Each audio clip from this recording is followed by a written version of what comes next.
Здравейте, приятели! Искаме да започнем един нов YouTube канал. Ачо Фишинг. Така, приближи се.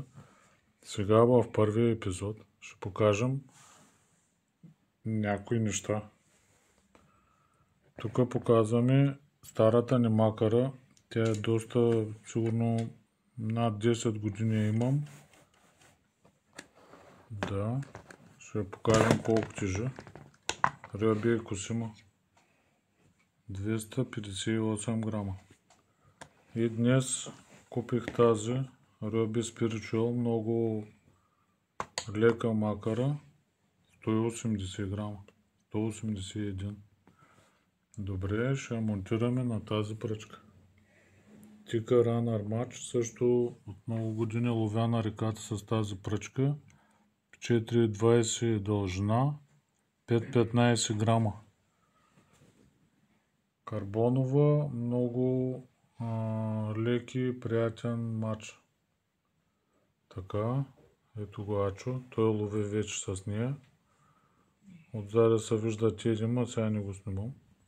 Добре, ще покажем и много добри плувки. И това е 1 грам плувка, уникална е. И носи точно толкова. 1 грам. И тук това не е сега в момента сваленията към, който ще направим отново. Повечето случаи на реката работим без повод, направо с основното влакно. Ето, с много малка кука. Така. Макарата после ще сложим от композитни материали. Сигурно сте запознати с този модел, той не е нов. Нов е само за мен. И 0,16 взех това влакно, стелт. Ето, 8 кг. Така, друго ще покажем тестовете вече на реката. Утре мисля да ходя на Тунджа, река Тунджа Ямбол, на Бомбонена.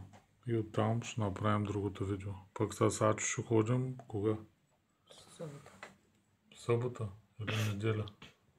Не знам. Събота е. Ще видим кога ще отидем.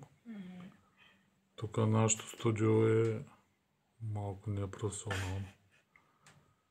Крейпетрил. Крейпетрил. Да.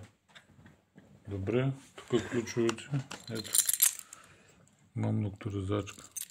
За рязане на влакната. Ами, това е. Първото ни видео ще бъде кратичко. Ще обясняваме по-нататък други неща. Най-различни работи. Да. Благодаря за вниманието. Палеца. Абонирайте се за бъдещия канал, за новия канал. Харесайте това видео, ако ви харесва. Ако ви харесва. Не казвайте, че не ви харесва, защото... Другите видеа ще са направо от реката. Да. И не само. Хайде.